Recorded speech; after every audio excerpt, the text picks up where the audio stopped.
Alright, welcome to Economics 410, Applied Regression. So in this video, I'm going to talk about confidence intervals for the conditional mean.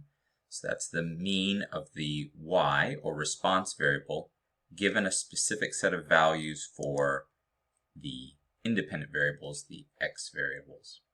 So at the end of this, students will be able to construct confidence intervals for the conditional mean. You're going to do this using R. And you're going to be able to interpret the confidence intervals. So what do those intervals mean? So what is an interval estimate? You've seen this before in the prerequisite course, constructing confidence intervals for the mean. But here, what you've got are the y hats, those are the fitted or predicted values. And we're going to construct an interval, a CI, confidence interval, for the mean of y, that response, given a specific set of values for the independent or explanatory variables.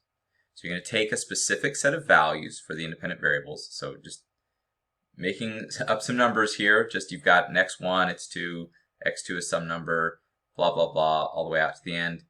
You've just got some values for these x variables. All right, what they are for a specific, say, observation or even an observation outside of your sample. You plug that into the estimated model, you get a y hat. That's your predicted or fitted value.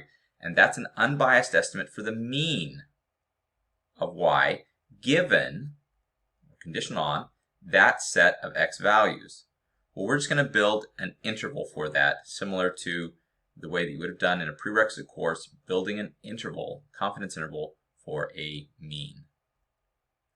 So the point estimate for the conditional mean, this mu sub y, let's say, that's the fitted value, the y hat, but we recognize there's some probability that the beta hats that we used, right, so we ran an ordinary least squares regression, we got our beta hats, but we understand that those probably aren't exact matches with the true betas in the actual model that we don't have. We're trying to find what those beta hats, what those betas are, and we're using the beta hats as estimates.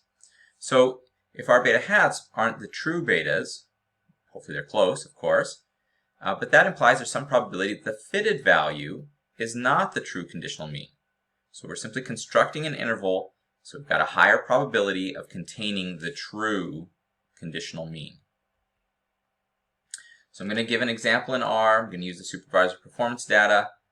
You can pause the screen or look at the code that has these variable names.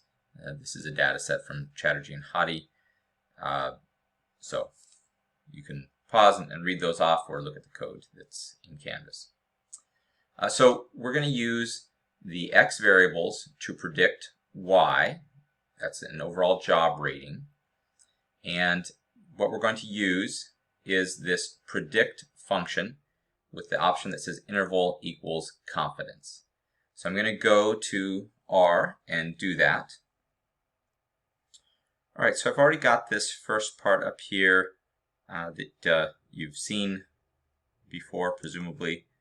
I'm just running this, getting the data and building this model, so nothing new there.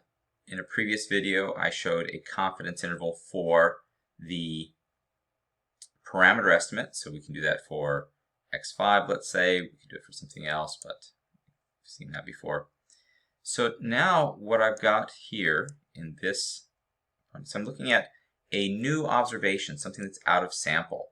So I'm just going to say this new supervisor is called Dean, and I've placed in here values for x1, x2, x3. Again, these are just different job rating measures or aspects of the supervisor's job, what they do.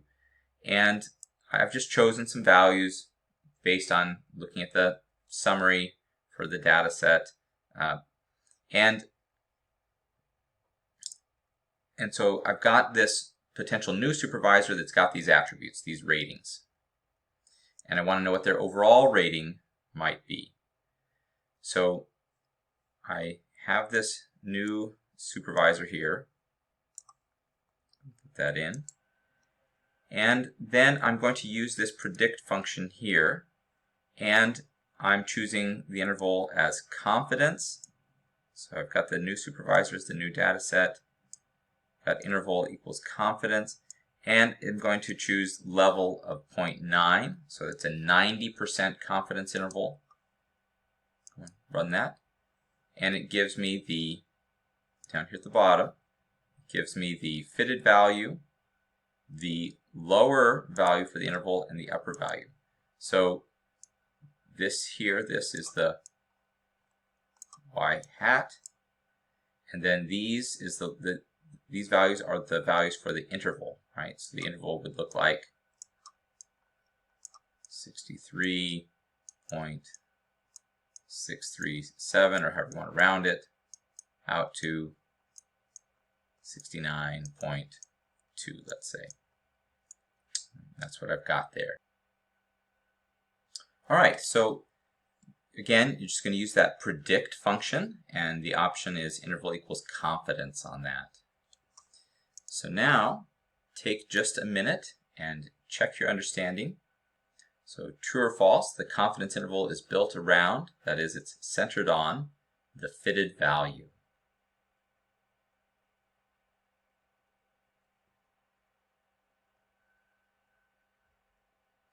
All right, let's talk about how to interpret this a little bit. Hopefully, again, back from a prerequisite course, you already have basic understanding of confidence intervals and how to interpret them, but what we're looking at here is for a 1 minus alpha % confidence interval, so something like a 90% or 95%. In the example I just did in R, it was a 90% confidence interval, but the probability of constructing a model that captures the true conditional mean is 1 minus alpha. So there, if alpha was 0.1 and you have 90% interval, so you're talking about a probability of 0.9 that you'd be able to construct a model that's going to capture the true average.